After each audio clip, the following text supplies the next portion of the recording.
This is Warren Abear with the Home Care Association. I'm behind the camera.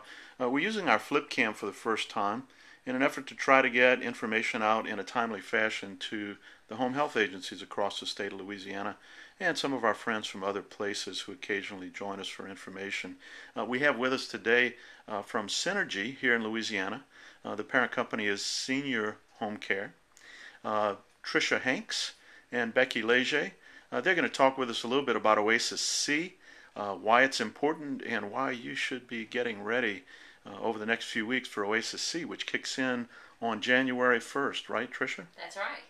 Tell us why OASIS-C is so different from OASIS-B1.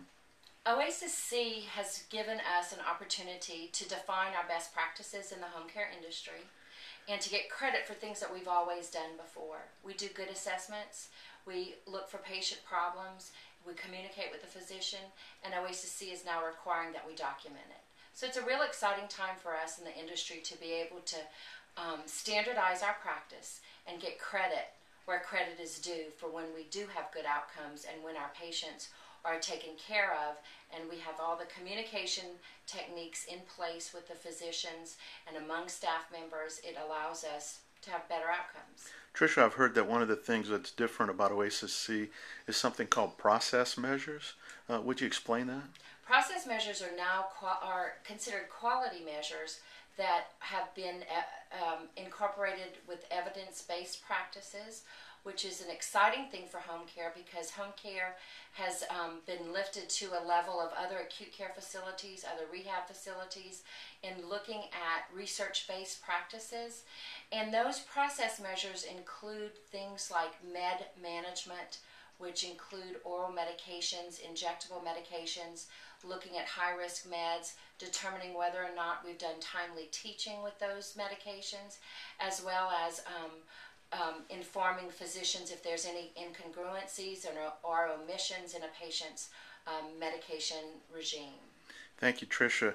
Becky Leger is with us. Becky's background happens to be physical therapy. And Becky is also doing a lot of the training for our Synergy, or our senior home care. Becky, why don't you tell the agencies that are watching who have yet to begin to prepare why OASIS-C is going to be so important to them to prepare? There are quite a few changes in the functional status of patients.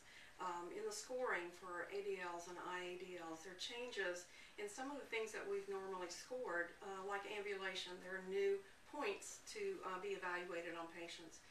In the transfer scores, some of those transfers that we normally have been scoring in that section will now be placed into a bathing score or in a toileting score. There's also a new section on toileting hygiene and clothing management, which has not previously been scored under the toileting scoring. So those are all new items or changes in items that will make a difference in how we score our patients, get our baselines, and will help if we do proper training, it'll help us to get better outcomes with our patients. One plug I'll put in is for the COSC exam.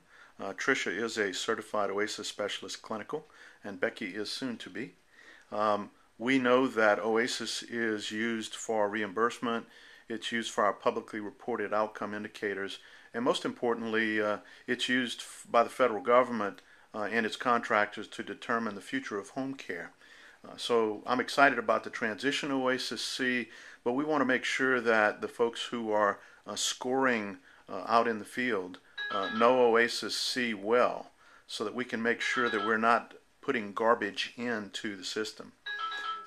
That's correct. Thank you, ladies. We appreciate you being with us and encouraging people to go out and get some good training on OASIS-C.